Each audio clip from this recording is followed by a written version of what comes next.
लड़का अकेला रहता हो। देखो तो माँ, घर पर कौन आया है? अरे नीतू बेटा, आज कितने दिनों बाद तू घर आई है। शादी के बाद तो तूने बिल्कुल आना जाना ही बंद कर दिया। क्या करूँ आंटी जी, मेरी सास है ना, जब देखो तब हर जगह जाने के लिए रोक टोक करती रहती है। कल भैया का बर्थडे है तो उसी के लिए बड़ी मुश्किल से निकल कर आई हूँ। इसी बहाने आप दोनों से भी मिलना हो गया, वरना मेरी सास के राज में मुझे बाजार जाते हुए भी सोचना पड़ता है। सही बात है बेटा, जब तक मायके में हो तब तक मौज में हो। एक बार शादी हो गई तो फिर ससुराल वालों के अनुसार ही चलना पड़ता है। तुम दोनों बैठकर बातें करो, मैं तुम्हारे लिए चाय नाश्ता लेकर आती हूँ। क्या बात है नीतू, शादी से पहले तो तू हर टाइम एकदम मस्त मौला रहती थी, आज जरा टेंशन में लग रही है। अरे अभी तो तू अपने ससुराल में भी नहीं है, फिर किस बात की टेंशन ले रही है? क्या बताऊँ यार, मेरी सास की किटकिट सुनकर ना मेरा मूड परमानेंटली ऐसा हो गया है। देख, मैं तो तुझे साफ साफ बोल रही हूँ, शादी करियो तो ऐसे लड़के से ही करियो जो या तो अकेला रहता हो या फिर उसकी माँ पहले ही। अरे बस बस, क्या कुछ भी बोल रही है? मेरी होने वाली सासू माँ को पहले ही बेटा, आज तुझे मेरी बात पर जितनी हंसी आ रही है ना, कल उतना ही रोना आएगा जब तेरी सास तुझे चैन से सांस भी नहीं लेने देगी। ये सारी सास ना एक जैसी ही होती है, बस चाहती है मेरी बहू मेरे इशारों पर नाचती रहे। पूरे दिन में 1 मिनट चैन की सांस नहीं लेने देती मेरी सास मुझे। एक काम खत्म होता नहीं उससे पहले दूसरा काम थमा देती है। मेरा तो जीना हराम कर रखा है मेरी सास ने। मेरी सास की वजह से कितनी बार मेरी और विवेक जी की लड़ाई होती है। उनके घर पर आती ही उन्हें भड़काने के लिए बैठ जाती है। यार, तेरी बातें सुन सुनकर तो मुझे शादी करने से ही डर लग रहा है। कहीं मेरी सास भी तेरी सास जैसी निकली तो मेरा तो हो गया कल्याण। अरे इसमें तो कोई चांस ही नहीं है कि तेरी सास मेरी सास जैसी निकलेगी या नहीं निकलेगी। सारी सास एक जैसी होती है। सास लोगों की कौम ही ऐसी है जिनका एक ही काम होता है, और वो है अपनी बहू को परेशान करना और बहू बेटे के बीच लड़ाई लगवाना। नीतू की बातों से राशि के मन में सास का ऐसा डर बैठ जाता है कि अब वो अपने लिए बिना सास का दूल्हा ढूंढना शुरू कर देती है। शादी के लिए तो बस अब राशि की एक ही इच्छा थी, लड़का रहता हो तो अकेला, मुझे नहीं पालना किसी सास वास का झमेला। ऐसे ही समय बीतता है और राशि के लिए एक लड़की का रिश्ता आता है। माँ, मैंने बोला ना मुझे नहीं करनी अभी कोई शादी वादी, क्यों हाथ धोकर मेरे पीछे पड़ गई हो? अरे बेटा, एक बार लड़की को देख तो ले, अब आज नहीं तो कल शादी तो तुझे करनी है। वैसे लड़का ना अच्छा कमाता है, शहर में अकेला रहता है। शहर में अकेला रहता है मतलब उसकी माँ नहीं है? अरे शुभ शुभ बोल, लड़का शहर में अकेला रहता है इसका मतलब ये थोड़ी ना है कि उसकी माँ नहीं है। माँ है लेकिन गांव में रहती है। ऐसा होता है ना बेटा कि गांव में रहने वाले लोगों का शहर में मन लगता नहीं, इसीलिए शायद गांव में रहती होगी। लड़का शहर में नौकरी करता है इसलिए वो वहीं पर रहता है। लड़का अच्छा कमाता है, रिश्ता अच्छा है, एक बार सोच ले। अरे वाह वाह वाह, लड़का शहर में अकेला रहता है, मेरे लिए इससे अच्छा तो कुछ और हो ही नहीं सकता। मुझे तो जो चाहिए था मुझे मिल गया। जल्दी से शादी के लिए हाँ बोल देती हूँ, ये रिश्ता हाथ से नहीं निकलना चाहिए। अरे अब तुम मन ही मन क्या सोचने लगी? रिश्ते के लिए उन्हें बुलाना है या मना कर दूं? अरे नहीं नहीं माँ, अब तुम इतना कह रही हो तो शादी कर ही लेती हूँ। वैसे भी मुझे जैसे लड़की की तलाश थी वो तो मुझे मिल ही गया। क्या मतलब? अब कुछ नहीं माँ, अब राशि अपने लिए जैसा लड़का चाहती थी वो तो उसे मिल ही गया, इसलिए उसने देर ना करते हुए झट मंगनी और पट ब्याह कर लिया। कुछ दिन तो राशि ने शहर में अपने पति के साथ चैन की जिंदगी जी, लेकिन तभी एक दिन उसके पति राहुल ने किया अपनी माँ को टेलीफोन। हेलो माँ, अब तुम्हें और दिन गांव में रहने की जरूरत नहीं है। तुम्हारे बेटे का प्रमोशन हो गया है, नए घर में शिफ्ट हो गया हूँ अब मैं। तुम्हारी टिकट भी करवा दी है, बस अब तुम जल्दी से ट्रेन पकड़कर यहाँ आ जाओ। मैं कब से इस दिन का इंतजार कर रहा था। तुम यहाँ आओगी तो राशि भी बहुत खुश हो जाएगी। फोन पर राहुल की ये बातें सुनकर राशि का तो दिमाग ही घूम जाता है। राशि, परसों मम्मी हमारे पास रहने आ जाएगी, तुम उनका रूम अच्छे से रेडी कर देना। और हाँ, मुझे देर हो रही है, मैं ऑफिस के लिए निकलता हूँ। बाय। हाँ बाय। हे भगवान, अब ये क्या नई मुसीबत आ गई? मुझे तो लगा था शहर में अकेले रहूंगी, सास कभी आसपास भी नहीं फटकेगी, लेकिन यहाँ तो उल्टा ही हो गया। मुझे पता होता कि राहुल जी बाद में अपनी माँ को शहर बुलाने वाले हैं तो मैं तो पहले ही शादी के लिए मना करती थी। हे भगवान, अच्छी भली सुकून से जिंदगी चल रही थी, अब सास आएगी और मेरा जीना हराम कर देगी। 2 दिन के बाद राशि की सास सावित्री देवी उनके घर आती है। प्रणाम माँ। जीता रहे मेरा बेटा, जीता रहे। अरे तुम इस तरह भूत बनकर क्यों खड़ी हो, जैसे तुम्हें कोई शौक लग गया हो? मम्मी आई है, कम से कम उन्हें प्रणाम तो कर लो। हाँ हाँ, प्रणाम मम्मी जी, प्रणाम। प्रणाम बेटा, जीती रहे, सदा सुहागन रहे। राशि, अब तुम जल्दी से नाश्ता बना दो, माँ भी पूरी रात ट्रैवल करके आई है, मुझे भी ऑफिस जाना है और थोड़ा जल्दी करना। हाँ? नाश्ता तो मैंने बना दिया है राहुल जी, आज आपके लिए एवोकाडो टोस्ट बनाया है, माँ जी के लिए भी बना देती हूँ। एवोकाडो क्या होता है बहू? माँ जी वो एक फ्रूट है। पता नहीं बहू ये कौन सा फल है, मैंने तो कभी इसका नाम भी नहीं सुना, पता नहीं कैसा लगेगा। मैं एक काम करती हूँ, सबके लिए नाश्ता आज मैं बनाती हूँ, गांव से शुद्ध घी लेकर आई हूँ, अभी सबके लिए गर्मा गर्म आलू के पराठे बनाती हूँ। हाँ माँ, तुम्हारे हाथ के पराठे खाने के लिए तो मैं ऑफिस भी लेट चला जाऊंगा, इतना टाइम हो गया है आलू के पराठे खाए हुए, जल्दी से बनाओ ना माँ। और जो मैंने आपके लिए नाश्ता बनाया है उसे तुम खा लेना यार, लेकिन मैं तो आज माँ के हाथ के आलू के पराठे ही खाऊंगा। सच्ची कह रही थी नीतू, सारी सास एक जैसी होती है। घर में आए हुए अभी 1 दिन भी नहीं हुआ और रसोई में अपना कब्जा कर लिया। जिस पति को इतने दिन से अच्छे अच्छे खाने बनाकर खिला रही थी, उसी पति ने अपनी माँ के आते ही मेरे हाथ का नाश्ता करने से भी मना कर दिया। ये ले बेटा, गर्मा गर्म आलू का पराठा, वो भी मक्खन मार के, खा खा, मजा आ जाएगा। वाह क्या खुशबू है माँ। बहू तू भी बैठ जा, मैं तेरे लिए गर्मा गर्म आलू का पराठा लेकर आती हूँ। नहीं, मुझे नहीं खाना, आप खा लो, मैं इतना ऑयली फूड नहीं खाती। अरे कुछ नहीं होगा यार, एक पराठे में क्या होता है, एक पराठा खाकर तुम मोटी नहीं हो जाओगी। नहीं, मेरा मन नहीं है। कोई बात नहीं बेटा, अगर बहू का मन नहीं है तो जबरदस्ती मत कर, जब उसका कभी मन करेगा तो मैं उसके लिए बना दूंगी। देखो तो कैसे प्यार दिखा रही है मेरे लिए, जैसे मुझे पता ही नहीं है कि ये सब बस अपने बेटे के सामने ड्रामा कर रही है। ऐसे ही समय बीतता है। कुछ दिन बाद, सुनो राशि, आज शाम को मेरे कुछ कलीग्स डिनर पर आने वाले हैं, तुम उनके लिए कुछ अच्छा सा खाना बना लेना। जब से शादी हुई है तब से कह रहे हैं भाभी के हाथ का खाना खाना है। हाँ बिल्कुल राहुल जी, मैं शाम को सबके लिए अच्छा सा खाना तैयार कर दूंगी। सबके लिए डिनर बनाने के लिए राशि दोपहर को ही खाना बनाने की तैयारियां शुरू कर देती है। शाम तक सारा खाना बनकर तैयार भी हो जाता है। राशि अपने रूम में रेडी होने जाती है, तभी पीछे से उसकी सास सावित्री देवी किचन में आती है। वाह वाह वाह, खुशबू तो बहुत अच्छी आ रही है। आहा, बहू ने तो मेरे फेवरेट दम आलू बनाया है, इसकी खुशबू से तो मुझसे रहा ही नहीं जा रहा। अभी तो मेहमानों के आने में टाइम है, तब तक थोड़े दम आलू चक्कर देख लेती हूँ। सावित्री एक कटोरी में थोड़े से दम आलू लेकर चख लेती है। अरे इसमें तो बिल्कुल नमक ही नहीं है, लगता है इतने सारे काम में बहू नमक डालना ही भूल गई। चलो कोई बात नहीं, मैं नमक डाल देती हूँ, बहू आएगी तो उसे बता दूंगी, कहीं ऐसा ना हो कि वो भी इसमें नमक डाल दे। ये सोचकर सावित्री देवी दम आलू में नमक डाल देती है। माँ जी, आप किचन में क्या कर रही हैं? कुछ नहीं बहू, वो बस मैं खाना। इससे पहले कि सावित्री देवी कुछ और बोल पाती, दरवाजे की घंटी बज जाती है। Ding dong. और राशि अपनी सास की बात सुने बिना ही गेट खोलकर सभी का स्वागत करती है। सब खाना खाने बैठते हैं। अरे वाह भाभी, दम आलू, ये तो मेरे फेवरेट है, अच्छा किया जो आपने आज दम आलू बना दिए, बहुत तारीफ सुनी है मैंने आपके दम आलू की, आज फाइनली आपके हाथ के दम आलू खाने को मिल ही गए। हे भगवान, दम आलू से याद आया, मैं तो दम आलू में नमक डालना ही भूल गई थी, अब क्या करूं? वाह क्या दम आलू बनाए भाभी, ओए होए होए, बड़े बड़े रेस्टोरेंट वालों को भी फेल कर दिया, एक नंबर।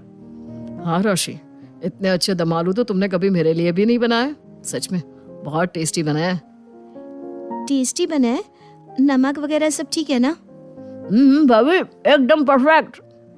ये कैसे हो गया? मैं तो दम आलू में नमक डालना ही भूल गई थी, तो फिर इसके अंदर नमक आया कहाँ से? अरे हाँ, माँ जी किचन में गई थी, कहीं उन्होंने ही तो दम आलू में नमक नहीं डाला। इसका मतलब माँ जी जानबूझकर मेरी सब्जी को खराब करना चाहती थी, सबके सामने मेरे इंसल्ट करवाना चाहती थी।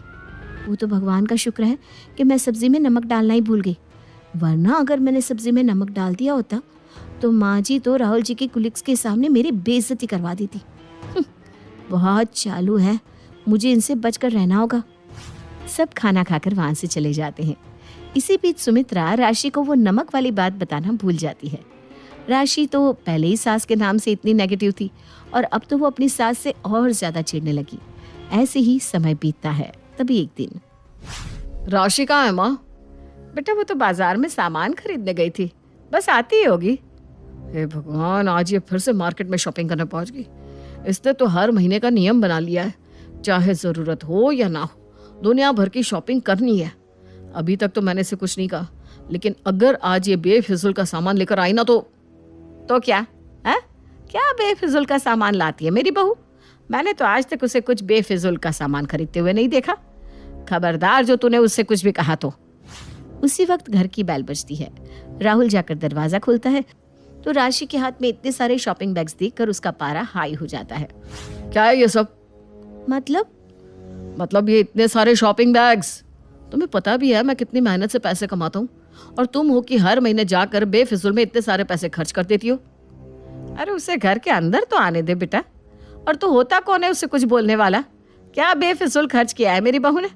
अब तेरी बीवी है तो खर्चा भी तो तू ही उठाएगा ना। इतना पैसा कमाता है, मेरी बहू ने थोड़ी सी शॉपिंग कर ली तो क्या हो गया? तुम तो रहने ही दो माँ, तुम इसे और सर पर मत चढ़ाओ। देखो तो कितना सारा सामान लेकर आई है। इतने सामान की जरूरत भी है क्या? मुझे पक्का पता है इसमें सारे के सारे कपड़े होंगे। इसकी अलमारी तो जाकर देखो माँ, कपड़ों से लदी पड़ी है।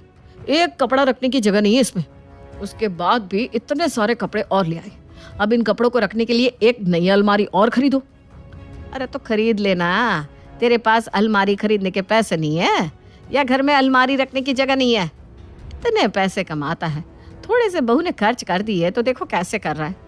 वो बेचारी हमेशा तेरा ख्याल रखती है, तेरे खाने पीने का, तेरे कपड़ों का, हर चीज का ध्यान रखती है। उसके लिए तू इतना भी नहीं कर सकता? माँ अब तुम तो शुरू मत हो जाओ, तुम इसकी आदत और खराब कर रही हो। बस बहुत हो गया, वापस कराऊंगी मैं ये सारे कपड़े। नहीं लेना मुझे आपके पैसों से कुछ भी, कल जाकर सब वापस कराऊंगी। राशि गुस्से में अपने कमरे में चली जाती है। कर दिया ना मेरी बहू को नाराज। क्या जरूरत थी ये सब बोलने की? एक तो वो पूरा दिन तेरी चाकरी में लगी रहे, और अगर तेरे कमाए हुए पैसों से कुछ खरीद ले तो तेरे तेवर देखो। इससे अच्छा होता कि मेरी बहू खुद नौकरी करती और तू घर संभालता। जब पैसे कमाकर तुझ पर हुक्म चलाती ना, तब अच्छा होता। आज तक मुझे राहुल जी ने कभी शॉपिंग करने के लिए कुछ नहीं कहा, लेकिन मम्मी जी के आते ही मुझे शॉपिंग के लिए टोकना शुरू कर दिया। बहुत अच्छी बन रही थी ना बाहर मेरे सामने, लेकिन मुझे अच्छे से पता है इन्होंने ही राहुल जी को भड़काया है कि देख तेरे कितने पैसे खर्च करती है, थोड़ी देर में तो तुझे कंगाल बना देगी। इस सास ने तो मेरा जीना हराम करके रख दिया। बस अब बहुत हो गया, मैं इनके साथ अब और नहीं रह सकती। मैं अपने मायके चली जाऊंगी, मम्मी को ही फोन करती हूँ। राशि परेशान होकर अपनी मम्मी को फोन करती है। हेलो मम्मी, मुझे नहीं रहना यहाँ पर। आए दिन मेरी सास की वजह से यहाँ पर कोई ना कोई तमाशा होता रहता है।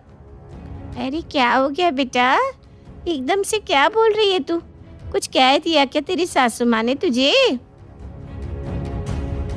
कहती तो वो मुझे कुछ नहीं है, लेकिन मेरे पीछे से मेरे ही खिलाफ षड्यंत्र रचती रहती है। मेरे सामने तो इतनी अच्छी बनने का नाटक करती है, लेकिन मेरे पीछे से राहुल जी को मेरे खिलाफ भड़काती है। आज मैं शॉपिंग करके आई ना, तो राहुल जी ने मुझे इतना डांटा। आज से पहले तो कभी कुछ नहीं कहा। बेटा अगर उसने तुझे शॉपिंग के लिए डांटा है तो सही तो डांटा। तुझे पता भी है ना तू कितनी बेफिजुल की शॉपिंग करती है। तेरे आधे से ज्यादा कपड़े तो ऐसे हैं जो तू एक बार खरीद लेती है और फिर उन्हें पहनती तक नहीं। अलमारी में सजे रहते हैं तेरे कपड़े।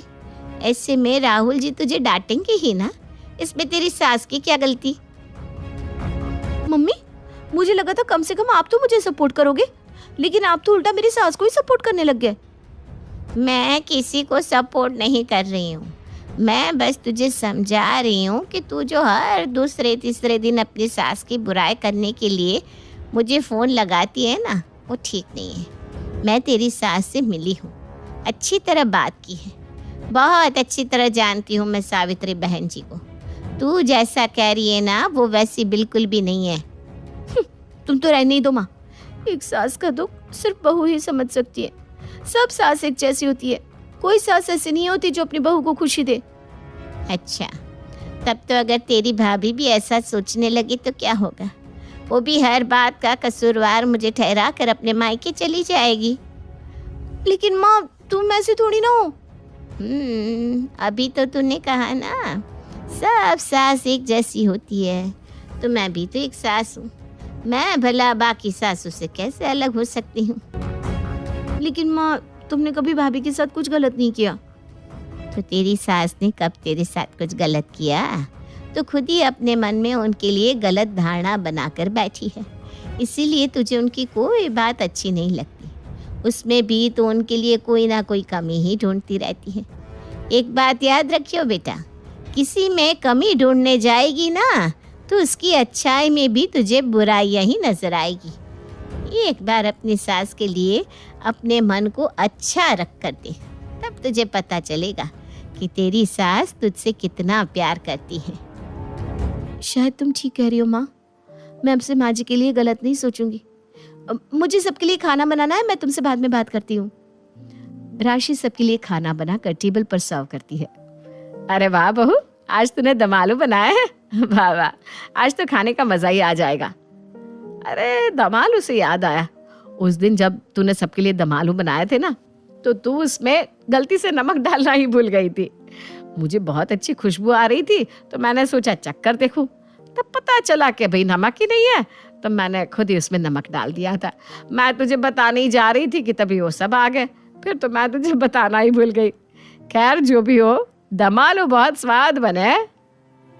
इसका मतलब उस दिन मम्मी जी ने जानबूझकर नहीं, बल्कि मेरी हेल्प करने के लिए दम आलू में नमक डाला था। माँ ठीक ही कह रही थी, अपनी सास को पहले से ही गलत समझेगी तो उनकी अच्छाई में भी तुझे कमी ही नजर आएगी। मुझे इतना प्यार करने वाली सास मिली और मैं आज तक उन्हें गलत समझती रही। जरूरी नहीं कि हर सास एक जैसी हो, कुछ सासू माँ तो माँ से भी बढ़कर प्यार करती हैं। सॉरी मम्मी जी। सॉरी किस बात के लिए बेटा? बस मेरा सॉरी रख लीजिए मम्मी जी। क्या, क्यों, ये सब मुझसे मत पूछिए। ठीक है बेटा।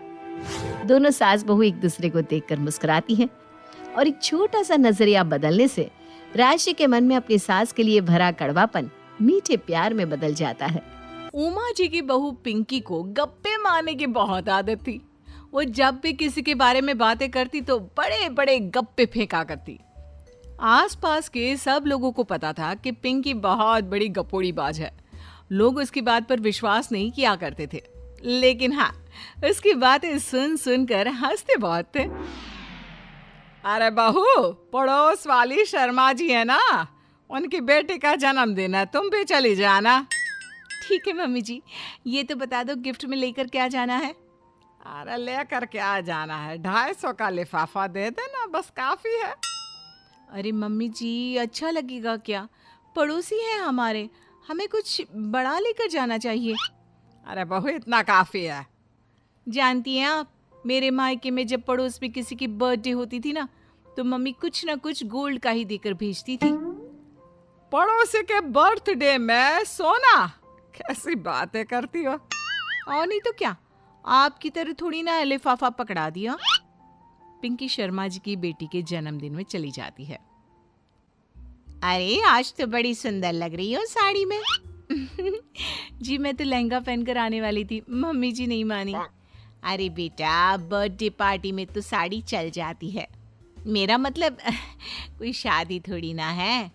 कैसी बात कर रही हैं आप आंटी जी? मेरे मायके में तो छोटे छोटे फंक्शन भी हम लोग लहंगा बनवाते थे बुटीक से, डिजाइन करवाकर। चाहे पड़ोस में किसी का जन्मदिन हो, मेरी मम्मी हमेशा बुटीक से नया लहंगा डिजाइन करवाती थी। मैंने तो ऐसा कहीं नहीं देखा। ये तो तुमने आज बड़े कमाल की बात बताई। अरे जाने दीजिए, कोई बात नहीं। और बताइए, आपकी बेटी नजर नहीं आ रही? अरे भाभी, मैं यहाँ हूँ। ये देखिए मेरा ड्रेस कैसा लग रहा है? ठीक ही है, मतलब बर्थडे के हिसाब से थोड़ा हल्का है ना। अरे भाभी, इतना सुंदर गाउन पहना है मैंने। मैं ना शादी से पहले अपने बर्थडे पर हमेशा जरी वाला लहंगा पहना करती थी। यही मैं तुम्हारी मम्मी को भी बता रही थी। उसके बाद केक काटने का प्रोग्राम शुरू होता है। सब लोग इकट्ठे हो जाते हैं। शर्मा जी की बेटी का केक देखकर पिंकी से रहा नहीं जाता। उसके अंदर का गपोड़ी बाज बाहर निकल कर आ जाता है। अरे इतना छोटा सा केक! अरे बेटा, मेहमानों के हिसाब से ही है, जितने लोग इतना बड़ा केक। आंटी जी, कम से कम 4 या 5 मंजिल वाला केक तो बनाना चाहिए था। आपकी बेटी का बर्थडे रोज रोज थोड़ी ना आता है। मेरे बर्थडे पर हमेशा पापा 4 केक बनवाते थे। सारे केक 4-4 मंजिल के होते थे। वहां पर सारे लोग उमा जी के मोहल्ले के ही थे और वो पिंकी के गप्पे मारने की आदत से अच्छी तरह वाकिफ थे। इसलिए सब लोग उसकी बात सुनकर हंसने लगे, लेकिन किसी ने पिंकी से कुछ नहीं कहा। एक दिन सुबह सुबह पिंकी ने अपनी सास से कहा, मम्मी जी, मेरे मम्मी पापा मुझसे मिलने के लिए यहाँ आ रहे हैं। अरे वाह, ये तो बहुत अच्छी बात है। उनके आने की तैयारी करो, अच्छा अच्छा खाना बनाओ। वैसे कब तक आएंगे? मम्मी जी फ्लाइट से आ रहे हैं, कल शाम को 4 बजे की फ्लाइट है। फ्लाइट? लेकिन बेटा तेरा मायका तो यहाँ से 2 घंटे की दूरी पर है। तेरे मम्मी पापा फ्लाइट से कब से आने लगे? अरे मम्मी जी, आपको पता नहीं है, मेरे मम्मी पापा ना आधे घंटे की दूरी के लिए भी फ्लाइट का टिकट बुक करवाती है। अरे गप्पे थोड़े कम मारा करो बहू। कोई फ्लाइट से तब आएगा ना जब यहाँ पर एयरपोर्ट होगा। तुम्हारी मम्मी क्या उड़कर आएगी घर में? अरे हाँ मम्मी जी, मैं तो भूल ही गई थी। वो क्या ना, मेरे मम्मी पापा हमेशा फ्लाइट से ही ट्रैवल करते हैं, तो मेरे दिमाग से ही निकल गया था। अगले दिन पिंकी के मम्मी और पापा पिंकी से मिलने के लिए उसके घर आते हैं। आइए आइए जी, आपका बहुत बहुत स्वागत है। और समदन जी, हमारी बेटे की कोई शिकायत तो नहीं ना? ठीक से संभाल लिया है ना आपका घर? अरे मेरी बहू बहुत समझदार है, घर का काम बहुत अच्छे तरीके से करती है। बस थोड़ा ज्यादा बोलने की आदत है उसे, आपको परेशान करती होगी ना? बात तो आपकी सही है, उसकी थोड़ा ज्यादा नहीं बहुत ज्यादा बोलने की आदत है। लेकिन कोई बात नहीं, आपकी बेटी दिल की बहुत अच्छी है, बस थोड़ा बोलती ही तो ज्यादा है। पिंकी बेटा इधर आओ, देखो तुम्हारे मम्मी पापा आए हैं। तुमने इनके लिए खाना तो बना लिया ना? वो क्या है ना मम्मी जी, आपसे एक बात कहनी थी। हाँ हाँ बोलो बहू, क्या बात है? डरने की कोई जरूरत नहीं। वो मम्मी जी, मैंने सोचा मम्मी पापा आए हैं तो खाना बाहर से मंगवा लेती हूँ। अरे कोई बात नहीं बेटा, वैसे भी तुम किचन में काम करने लग जाती तो अपने मम्मी पापा से बात कब करती। बहुत अच्छा किया। अब तुम अपने मम्मी पापा के साथ बैठकर आराम से बात करो, मैं अंदर जाती हूँ।